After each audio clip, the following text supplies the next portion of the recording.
Madam President, there is a scheme afoot, a scheme I will be talking about in weeks ahead, a long-running right-wing scheme to capture the Supreme Court. Special interests are behind the scheme. They control it through dark money, hundreds of millions of dollars in anonymous hidden spending.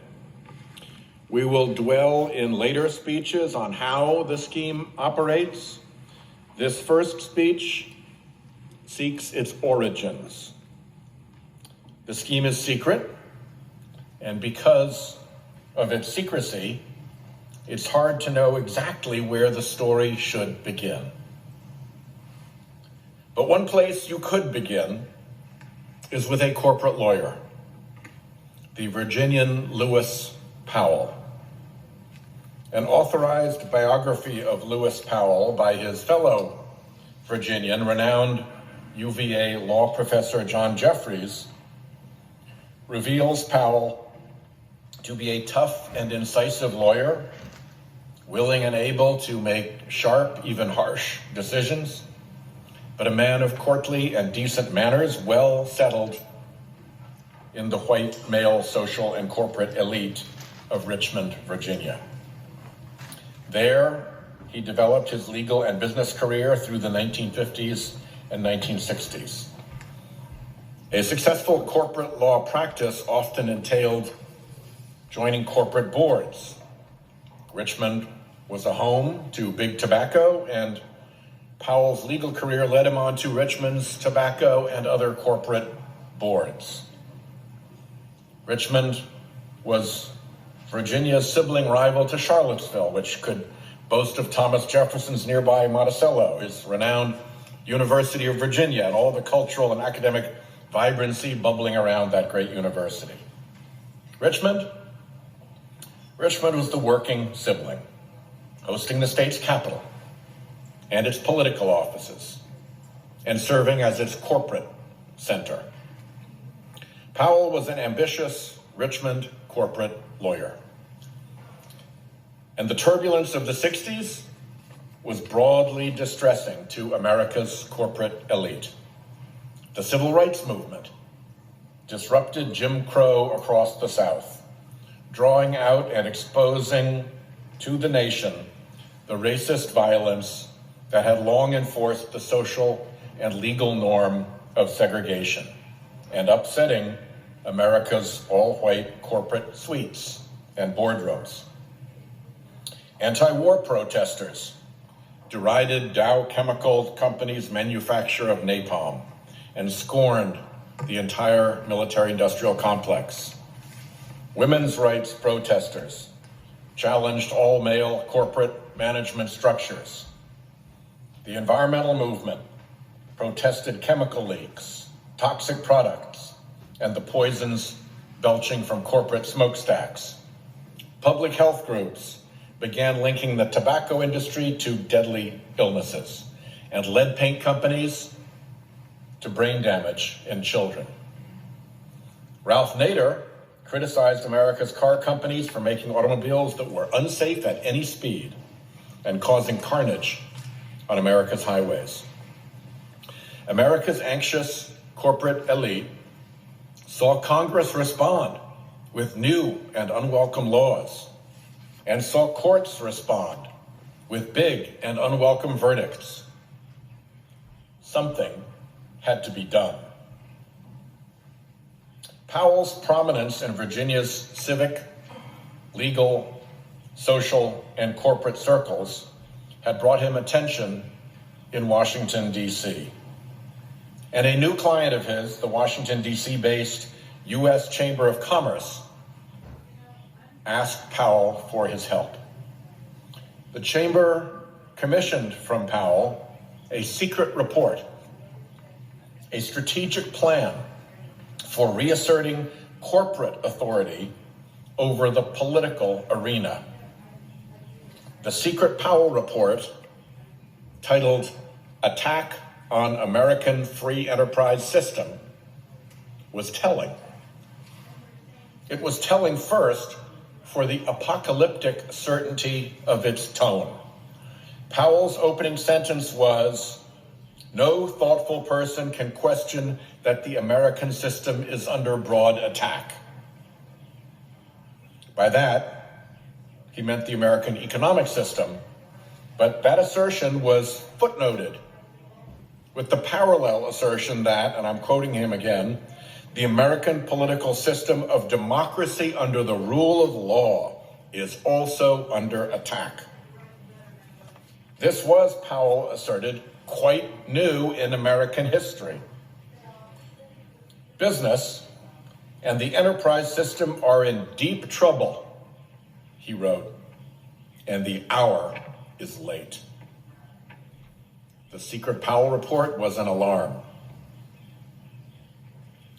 The report is populated with liberal bogeymen, the bombastic lawyer William Kunstler, the popular author of Greening of America, Charles Reich, the consumer advocate Ralph Nader, whom Powell said there should be, and I'm quoting here, "no hesitation to attack."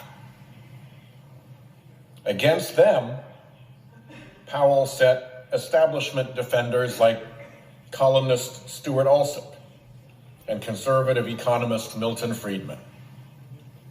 Powell cloaked the concerns of corporate America as concerns of individual freedom, a rhetorical framework for corporate political power that persists to this day. The battle lines were drawn. Indeed, the language in the Powell report is the language of battle. Attack, frontal assault, rifle shots, warfare. The recommendations are to end compromise and appeasement, his words, compromise and appeasement, to understand that, as he said, the ultimate issue may be survival. And he underlined the word survival in his report. And to call for the wisdom, ingenuity, and resources of American business to be marshaled against those who would destroy it. Well, for this, you had to have a plan. And the Powell plan was to go big. Here's what he said. Strength lies in organization, in careful long-range planning and implementation, in consistency of action over an indefinite period of years, in the scale of financing available only through joint effort, and in the political power available only through united action and national organizations. End quote. Powell recommended a propaganda effort staffed with scholars and speakers, a propaganda effort to which American business should devote 10% of its total advertising budget, including an effort to review and critique textbooks, especially in economics, political science, and sociology. National television networks should be monitored in the same way that textbooks should be kept under constant surveillance, he said. Corporate America should aggressively insist on the right to be heard on equal time, and corporate America should be ready to deploy, I'm quoting him here, whatever degree of pressure, publicly and privately, may be necessary, end quote. This would be a long road, Powell warned, and not for the faint-hearted.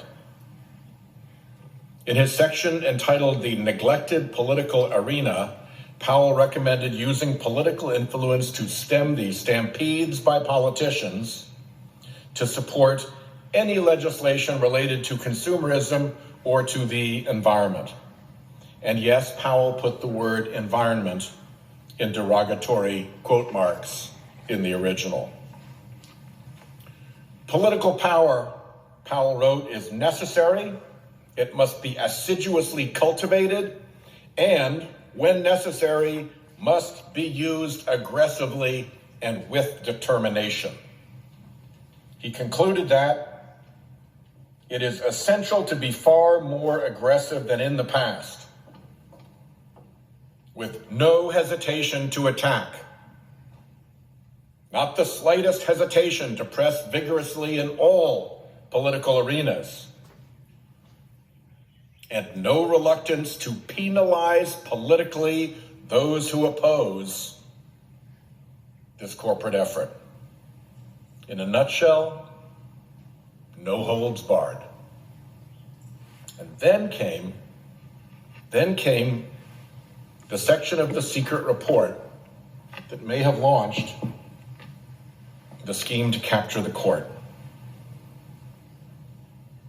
It's called Neglected Opportunity in the Courts. This section focused on what Powell called exploiting judicial action. He called it an area of vast opportunity. He wrote, "Under our constitutional system, especially with an activist-minded Supreme Court," I'll intervene to say, of course, we have today, as a result of the scheme, the most activist-minded Supreme Court in American history.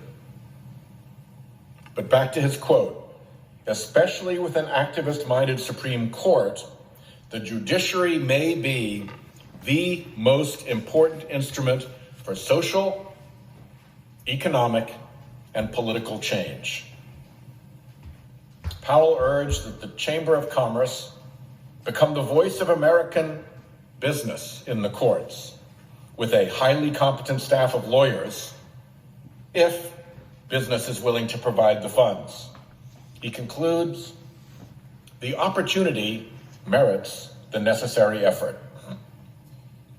The secret report may well have been the single most consequential piece of writing that Lewis Powell ever did in a long career of consequential writing. The tone and content of the report actually explain a lot of decisions in his future career. Yet this secret report received no attention, not even a passing mention, in Professor Jeffrey's detailed, authoritative, and authorized Powell biography. And the secret chamber report was not disclosed to the United States Senate. In Senate confirmation proceedings, when shortly after delivering his secret report to the U.S. Chamber of Commerce, Lewis Powell was nominated to the United States Supreme Court by President Richard Nixon. The secret report was dated August 23rd, 1971. 2 months later, on October 22nd, Nixon nominated Powell to the Supreme Court. Lewis Powell was sworn in as an Associate Justice of the Supreme Court on January 7th, 1972, less than 6 months after this secret report was delivered to the chamber. To be continued. I yield the floor.